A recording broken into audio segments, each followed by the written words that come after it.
अच्छा जी, जहाँ तक सेक्टर्स पे इम्पैक्ट और इकोनॉमी पे इम्पैक्ट का सवाल है, तो हम ये चीज़ ऑब्ज़र्व कर सकते हैं और हमें ऐसा लगता है कि क्योंकि फ्लड्स का काफ़ी ज़्यादा जो इम्पैक्ट है वो आपके रूरल एरियाज़ में देखा गया है, स्पेशली उन एरियाज़ में जो कि फ्लड प्लेन्स कहलाते हैं। तो वे मोस्ट लाइकली जो उन एरियाज़ में आपकी जो फार्म इकोनॉमिक्स हैं उस पे एक कंसिडरेबल डैमेज देखा जाएगा for a few months now, जिसकी वजह से हम देख सकते हैं कि जो आपके फार्मिंग इनपुट्स होते हैं जिसमें फर्टिलाइज़र है, फिर आपके ट्रैक्टर्स हैं, और दूसरी जो चीज़ें इस्तेमाल होती हैं तो उनकी डिमांड में जो है हम एक डिक्रीज़ देख सकते हैं। प्लस ये कि इन एरियाज़ के अंदर जो है आपकी कंस्ट्रक्शन मटेरियल्स की डिमांड में भी जो है एक कमी देखी जा सकती है। फिर ऑटोमोबाइल सेल्स के अंदर भी इम्पैक्ट आ सकता है, जिसके अंदर स्पेशली आपके जो टू व्हीलर्स हैं और थ्री व्हीलर्स हैं, इनकी भी सेल्स जो है वो अफेक्ट हो सकती हैं। इसके साथ साथ अगर हम देखें तो इन अफेक्टेड एरियाज़ के अंदर जो है आपकी पेट्रोलियम प्रोडक्ट्स की सेल्स भी अफेक्ट हो सकती है, क्योंकि वहाँ पे जो है इकोनॉमिक एक्टिविटी फ़िलहाल it has come to a stand still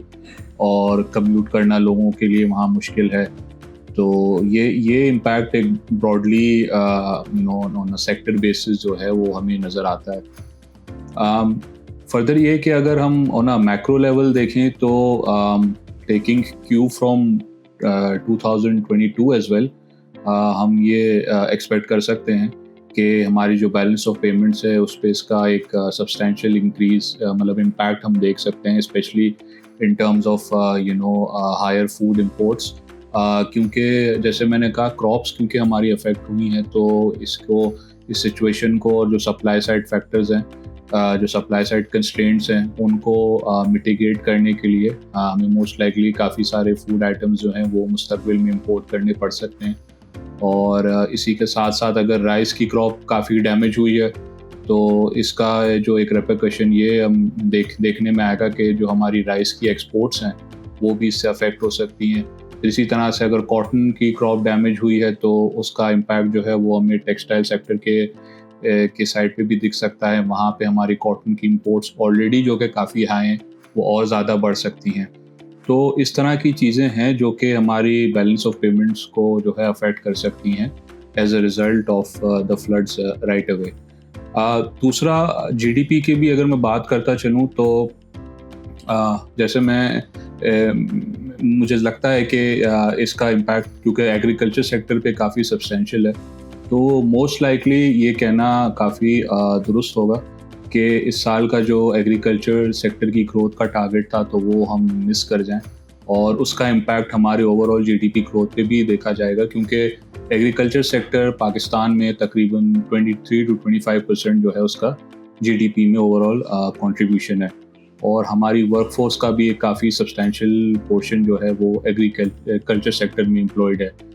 तो वहाँ पे भी जो है हमें प्रेशर देखने को मिल सकता है, जिसकी वजह से ओवरऑल डिमांड प्रेशर भी इकोनॉमी में देखा जा सकता है।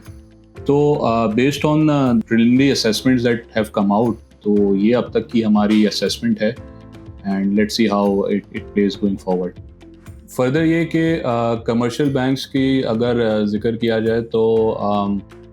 एक कंसर्न है मार्केट में कि एग्री सेक्टर के जो लोन्स हैं वहाँ पे कुछ डेलिंक्वेंसीज देखने को मिल सकती हैं।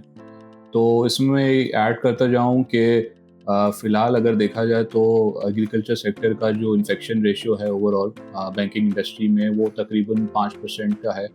और अब तक के जो हमारे चैनल चेक्स हैं और जो इंडस्ट्री सोर्सेज से हमारी अब तक की जो बात हुई और जो फॉलोअप्स हुए हैं,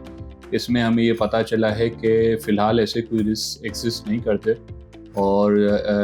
जो कि एंटिसिपेट किए जा रहे हैं, तो वी आर कॉन्फिडेंट कि बैंकिंग सेक्टर पे इसका इम्पैक्ट इतना ज़्यादा सब्सटेंशियल नहीं होगा। दूसरी चीज़ है कि क्योंकि डिपॉजिट्स जो हैं बैंक्स के वो काफ़ी ज़्यादा आपके उसकी कंसंट्रेशन अर्बन एरियाज़ में होती है, तो डिपॉजिट साइड पे भी जो है इसका कोई ऐसा इम्पैक्ट डिपॉजिट ग्रोथ में या जो है वो हमें आता हुआ नज़र नहीं आता। So overall I think banking sector के लिए